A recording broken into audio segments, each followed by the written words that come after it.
This is called Alone in the City.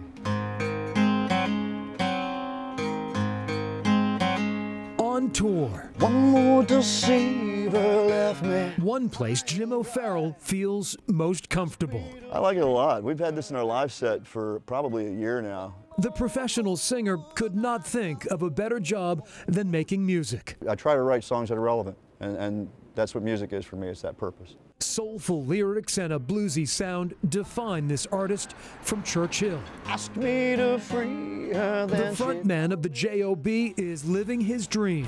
Yes, I feel it. I don't think I could be any happier. But Jim's gigs haven't always been a joyride.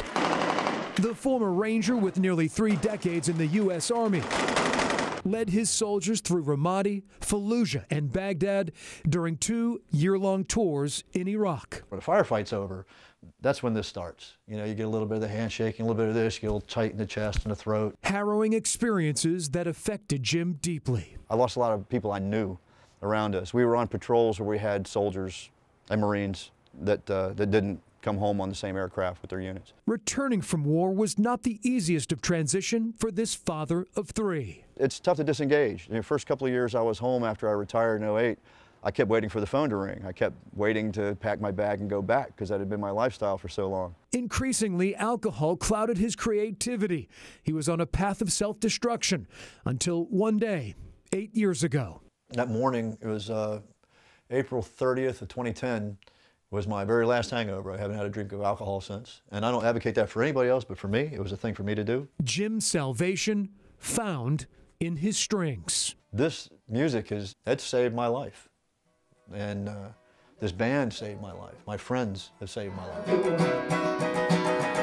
A decade ago, Jim met guitarist Jason Crawford. It's an inspiration that I draw from. Jason admires his bandmates' lyrics, which reach deep into the soul. There's a perspective that Jim has that a lot of songwriters don't have, that I believe contributes to the fabric of music.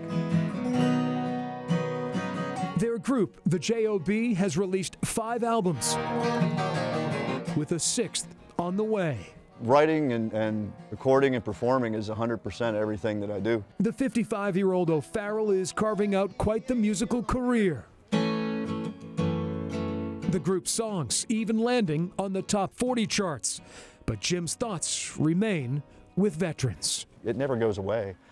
You know, I'll always be a soldier. My flag right here says still serving, U.S. Army retired. Several of Jim's original tunes are dedicated to fellow men and women in uniform. I feel that it's sort of my responsibility and my obligation as an artist now is to try to reach out to connect with those veterans that need to hear a voice that's like them. After 30 years of serving our nation, this musical military man is now entertaining it. I wouldn't be anywhere near the songwriter or performer or anything I am now without having been a soldier first. I know that. For Jim O'Farrell, the rhythm of his life is finally in tune. 2 things I wanted to be when I was a kid. I wanted to be G.I. Joe, I wanted to be a rock star. So I got the G.I. Joe out of the way. So I'm working on the rock star part. Like father, like son, Jim O'Farrell's son Jason is in the 82nd Airborne Division and has served 3 tours in Afghanistan. Jason is graduating from Ranger School, and Jim will be pinning his original Ranger tab on his son's shoulder April 6th. Jim and members of the J.O.B. will be performing at Post Pub in Richmond the next night on April 7th. The band's new album, Highway of Shadows, drops later this spring. I'm Greg McQuaid, CBS 6 News.